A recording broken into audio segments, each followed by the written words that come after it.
Hello बच्चों, आपका स्वागत है साइंस जीवी चैनल पे। आज हम करने वाले हैं 100 डेज 100 टॉपिक का डे 5। डे 4 अभी तक हमने डाल दिया है, फिर बीच में फेस्टिवल्स के कारण हम नहीं डाल पा रहे थे। अब रेगुलर आपकी ये वीडियोस आती रहेंगी। तो इसमें हम देखेंगे जितने भी प्राकृतिक परिघटनाएं हैं प्रकाश से संबंधित उसके बारे में, और ये काफ़ी इम्पॉर्टेंट है, इससे रिलेटेड क्वेश्चंस आते हैं आपके एग्ज़ाम में। तो शुरू करते हैं। तरंग दैर्घ्य अधिक होगी तो कम विक्षेपित होगा, तरंग दैर्घ्य कम होगा तो अधिक विक्षेपित होगा। ठीक है। अब लाल प्रकाश जो है वो सबसे कम झुकता है और बैंगनी प्रकाश सबसे अधिक झुकता है। तो ये ऑर्डर हमेशा आपको याद रखना है, R2V। रीज़न क्या है कि तरंग दैर्घ्य जो है वो लाल का सबसे अधिक होता है, इसलिए सबसे कम झुकेगा। वॉयलेट का सबसे कम होता है, इसलिए ये सबसे अधिक झुकता है। फिर इसकी जो खोज की थी सबसे पहले आइजैक न्यूटन ने सर्वप्रथम सूर्य के स्पेक्ट्रम को प्राप्त करने के लिए कांच के प्रिज्म का उपयोग किया था।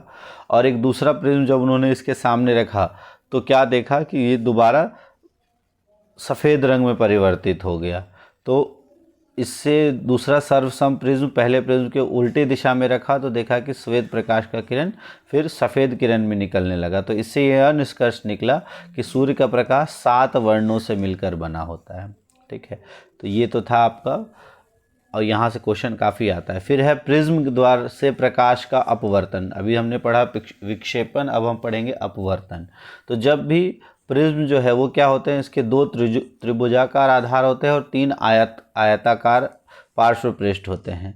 और प्रिज्म के 2 पार्श्व फलकों के बीच जो कोण होता है, ये जो कोण है इसको हम कहते हैं प्रिज्म कोण। ये वाला डायग्राम आप यहाँ से ये ध्यान रख लो, ये बहुत इंपॉर्टेंट है कि जब भी कोई रेखा प्रिज्म के अंदर जा रही है, जैसे ये PQ रेखा प्रिज्म के अंदर जा रही है, तो यहाँ पर अभिलंब के साथ जो ये कोण बनाएगी इसको हम कहेंगे आपतन कोण। फिर ये अपवर्तित होकर अंदर अभिलंब की ओर मुड़ जाएगी, क्योंकि इसका जो सघनता है वो कम है, इसकी सघनता अधिक है। तो अभिलंब की जब ओर मुड़ जाएगी तो ये जाएगा यहाँ पे, और फिर जब बाहर ये निकलता है ये I', इसको हम निर्गत कोण कहते हैं। जिस एंगल से ये बाहर निकलता है इसको कहते हैं हम निर्गत कोण, और जिस एंगल से ये गया है इसको हम कहते हैं आपतन कोण। और इन दोनों एंगल को, जो आपतन कोण और निर्गत कोण है, इन दोनों के बीच जो अंतर आया है उसको हम कहते हैं डेविएशन, या जिसे कहा जाता है विचलन कोण। क्या कहते हैं हम? विचलन कोण। ये बहुत बार पूछ लिया जाता है आपसे। तो विचलन कोण, और जो ये है 2 पार्श्व पृष्ठ, इसे हम कहते हैं प्रिज्म कोण। तो ये चारों कोण आपको पता होनी चाहिए, एग्जाम में आता है। ये डायग्राम इंपॉर्टेंट है, 1 नंबर में आ जाता है। फिर है इंद्रधनुष। इंद्रधनुष क्या होता है? जब भी आप वर्षा के पश्चात देखते हो कि आकाश में जो पानी के सूक्ष्म कण अगर आसमान में रह जाए और उस पर सूर्य की लाइट पड़ती है, सूर्य की प्रकाश पड़ता है, तो उसमें परिक्षेपण के कारण 7 रंगों का जो स्पेक्ट्रम है वो हमको दिखाई देता है। तो इंद्रधनुष हमेशा सूर्य के विपरीत दिशा में बनता है, और इसमें जो जल की बूंदें हैं वो प्रिज्म की भांति कार्य करती है, और आपतित किरण की बूंदें अपवर्तित भी होती हैं और विक्षेपित भी होती है। तो यहाँ पे अपवर्तन भी होता है, विक्षेपण भी होता है, और आंतरिक परावर्तन भी होता है। और जल की बूंद बाहर से निकलते समय सूर्य के प्रकाश को पुनः अपवर्तित कर देती है। और इस प्रकार से अगर हम देखें तो 3 प्रक्रिया होती है आपकी इंद्रधनुष में। पहला अपवर्तन, दूसरा आंतरिक परावर्तन, और तीसरा विक्षेपण। ये 3 प्रक्रिया ज़रूरी है, तभी रेनबो हो पाएगा। इसलिए क्वेश्चन बहुत बार पूछा जाता है कि इंद्रधनुष बनने में कौन कौन सी प्रक्रियाएं होती हैं। तो जो सूर्य के प्रकाश आ रही है सबसे पहले वो जल की बूंदों में अपवर्तित होकर अंदर आएंगी, फिर आंतरिक परावर्तन होगा और विक्षेपण भी होता है। ठीक है, तो ये वर्षा की बूंद है, अपवर्तन हुआ, फिर ये परावर्तन हुआ, और विक्षेपण साथ के साथ वही लाल और बैंगनी रंग आपको ये दिखाई देता है। तो वायुमंडलीय अस्थिरता के कारण वायुमंडल का अपवर्तन, वायुमंडलीय अपवर्तन। हाँ, वायुमंडलीय अपवर्तन काफ़ी बार पूछा जाता है। इसके बारे में क्या है कि जो वायुमंडल है उसमें अस्थिरता होती है, इसके कारण प्रकाश का जो अपवर्तन होता है उसको हम कहते हैं वायुमंडलीय अपवर्तन। की अलग अलग जो सघनता है हर जगह एक समान नहीं रहती, कहीं सघनता गैसों की अधिक होती है, कहीं कम होती है, तो उस कारण से प्रकाश का अपवर्तन होता है। इसका उदाहरण अगर आप देखो, जैसे कहीं अगर खाना बन रहा है और आप उसके ऊपर की हवा देखो तो आपको गर्म हवा दिखाई देती है, उसमें वस्तु उसके पीछे की आपको आभासी स्थिति परिवर्तित होती हुई दिखाई देती है। फिर तारों की जो वास्तविक स्थिति है उससे कुछ ऊंचाई पर प्रतीत होती है। और जो अग्रिम सूर्योदय और विलंबित सूर्यास्त, जो सूर्योदय है वो आपको 2 मिनट पहले दिखाई दे देता है और सूर्यास्त के 2 मिनट बाद तक दिखाई देते रहता है। ये भी वायुमंडलीय अपवर्तन के कारण ही होता है। तारे जो टिमटिमाते हैं वो भी इसी के कारण है। इन चारों में से एक ना एक एग्ज़ाम में ज़रूर आएगा आपका, चारों में से एक ना एक एग्ज़ाम में आने के 100% चांस है। इसको ज़रूर आप अच्छे से कर लो। जैसे अगर हम देखें गर्म वायु में होकर देखने पर वस्तु जो है वो हिलती हुई प्रतीत होती है। ऐसा इसलिए होता है कि आग के ऊपर की वायु अपने वायु आसपास की वायु की तुलना में अधिक गर्म होती है और गर्म वायु ठंडी वायु की तुलना में कम सघन होती है। ठीक है, और इसका अपवर्तनांक ठंडी वायु की अपेक्षा थोड़ा कम होता है। और जब अपवर्तक माध्यम वायु की अलग अलग अवस्थाएं स्थिर नहीं है, इसीलिए गर्म वायु से होकर देखने पर वस्तु की आभासी स्थिति परिवर्तित होती रहती है। दूसरा है तारों की आभासी स्थिति। तो अब आपको पता है वायुमंडल में प्रवेश के पश्चात पृथ्वी के अलग अलग पृष्ठ तक तारे का प्रकाश निरंतर अपवर्तित होता रहता है और इसी अपवर्तन के कारण जो वायुमंडल तारे के प्रकाश को अविलंब की ओर झुकाते रहता है और क्षितिज के निकट देखने पर कोई तारा अपनी वास्तविक स्थिति से ऊंचाई पर प्रतीत होता है।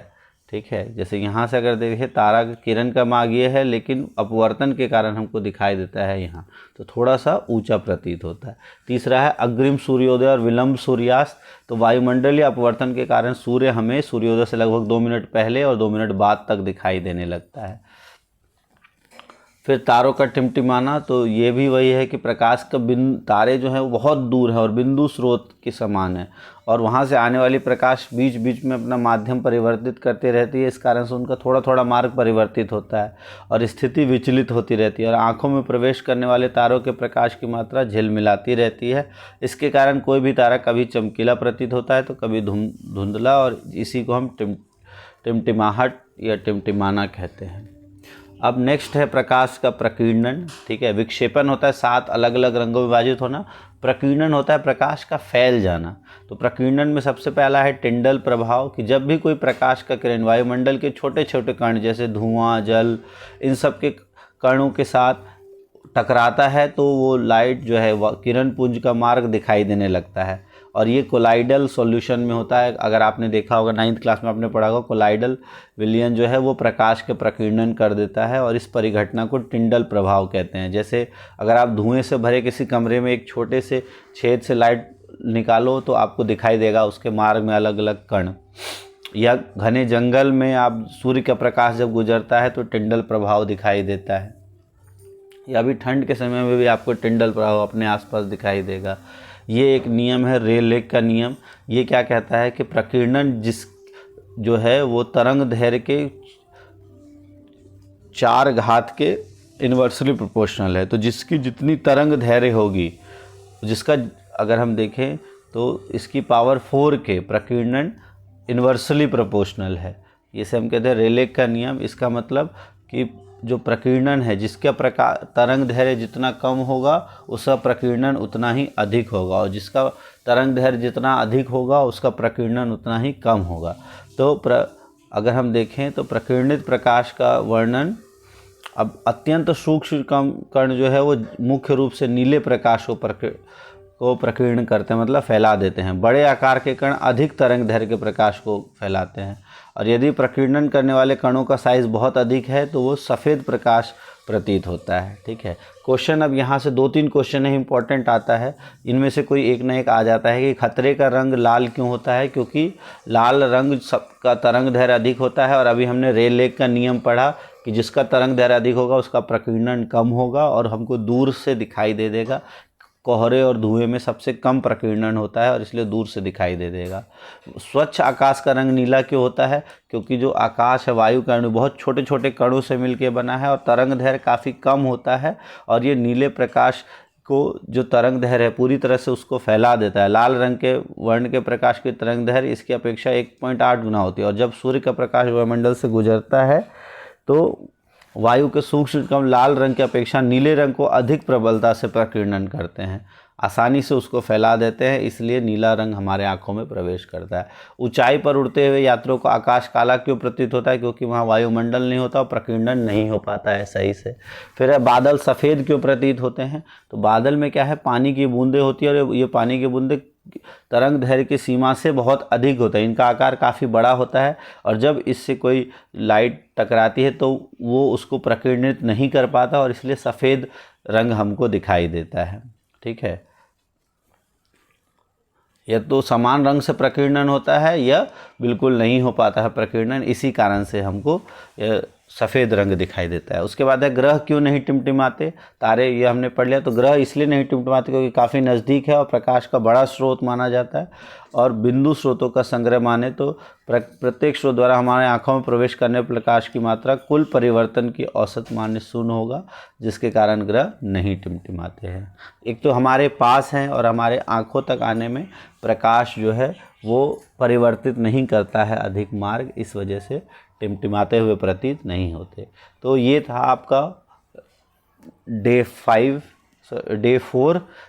5 जिसमें हमने इसके कर लिए। अब ये क्वेश्चन हमने उस दिन भी किए थे, अगर आप देखोगे इसके क्वेश्चन हमने ये अगर देखें, ये आपके बहुविकल्पीय प्रश्न है कि मानव नेत्र पर रेटिना पर बनने वाला प्रतिबिंब रेटिना पर हमेशा कैसा बनता है? वास्तविक और उल्टा। मानव नेत्र में लेंस की फोकस दूरी परिवर्तित होती है, किसके द्वारा परिवर्तित होती है?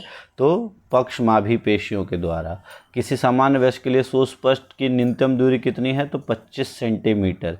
यहाँ दोनों मीटर दिया हुआ है, इसमें से 1 सेंटीमीटर कर लो तो वही आंसर होगा। फिर है रेटिना पर बनने वाले प्रतिबिंब कितने समय तक रखता है? तो ये 1 सेकंड के 16वें भाग तक, तो 1/16 सेकंड। तो ये दोनों आंसर हो सकता है, कुछ यहाँ दिक्कत आ गई है, तो 1/16 सेकंड। फिर है रेटिना में उपस्थित प्रकाश संवेदी कोशिकाएं। जो प्रकाश संवेदी कोशिकाएं हैं, 2 तरह की कोशिकाएं होती हैं, एक रॉड और कोन, दोनों प्रकाश संवेदी कोशिकाएं। एक रंग के लिए होती है, एक ब्लैक एंड वाइट के लिए। अगला है एक व्यक्ति 2 मीटर दूर रखी वस्तुओं को स्पष्ट नहीं देख सकता।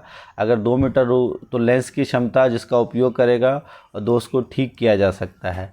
तो अगर हम देखें फोकस दूरी, इसको 1/2 करोगे तो 0.5 हो जाएगा, और लेकिन 0.5 प्लस या माइनस, तो 2 मीटर अगर दूर देखें तो 2 मीटर को मानते हैं हम अपने आसपास की ही वस्तु मानते हैं, तो पास का उसको अगर दिखाई नहीं देता है तो उसको कौन सा दृष्टि दोष है? उसे है दूरदृष्टि दोष, और दूरदृष्टि दोष दूर करने के लिए हम इस्तेमाल करते हैं उत्तल लेंस। उत्तल लेंस का होता है प्लस, तो ये आंसर हो जाएगा। अगला है अंतिम बेंच पर बैठा विद्यार्थी ब्लैक बोर्ड को अक्षर को पढ़ सकता है लेकिन पाठ्य पुस्तक में, तो इसको है दूरदृष्टि दोष। और दूरदृष्टि दोष के लिए क्या होता है? दूरदृष्टि दोष के केस में ये आपने पढ़ा है, तो दूरदृष्टि दोष में इसको पास का दिखाई नहीं देता, तो इसका मतलब निकट बिंदु जो है वो थोड़ा सा पीछे हट गया है, और उसको पास लाने के लिए हम उत्तल लेंस का इस्तेमाल करते हैं। फिर ये वाला, इसमें ये वाले क्वेश्चंस आप देख लेना, इसके अगर डाउट होंगे कोई तो हम आसानी से इसके कर लेंगे, इसके आप कोशिश करना। और नेक्स्ट ये वाले क्वेश्चंस देखो, ये हमने क्वेश्चंस किया हुआ है, ये सारे क्वेश्चंस काफ़ी आसान है। जैसे ये CBSE 2017 में आया कि विक्षेपण क्या होता है, और पुनः सूर्य प्रकाश को प्राप्त करने के लिए कैसा चित्र बनेगा, तो वही प्रिज्म वाला, जो एक ऐसा चित्र और एक आपका एक ऐसा चित्र बनता है, ये वाला आप बना दोगे। ठीक है, और सूर्य का रंग मध्याह्न और सूर्यास्त के समय अलग अलग क्यों होता है? पक्षमाभी पेशियों का क्या महत्व है? ये सब क्वेश्चन आप इजीली इसमें से देख के और कर सकते हो। और नेक्स्ट वीडियो में हम जो इम्पोर्टेंट क्वेश्चंस है वो लेके आएंगे, जो लास्ट ईयर के आपके एग्ज़ाम में आए हुए हैं इस चैप्टर से रिलेटेड। तो अब इस चैप्टर के आप नोट्स अच्छे से बना लो, दोनों पार्ट में ये चैप्टर कंप्लीट हो गया है। थर्ड पार्ट में हम इसके क्वेश्चंस लाएंगे जो आपके एग्ज़ाम में आए हुए हैं, तो इसको अच्छे से कर लो। वीडियो अच्छी लगे तो लाइक कर देना और अपने दोस्तों तक शेयर ज़रूर कर देना। थैंक्स फॉर वॉचिंग साइंस जीवी। ये हमारा आज का चौथा डे 5 था आपका, प्राकृतिक परिघटनाएं, और उसके बाद अब हम डे 6 जल्दी ही लेके आएंगे। Thanks for watching.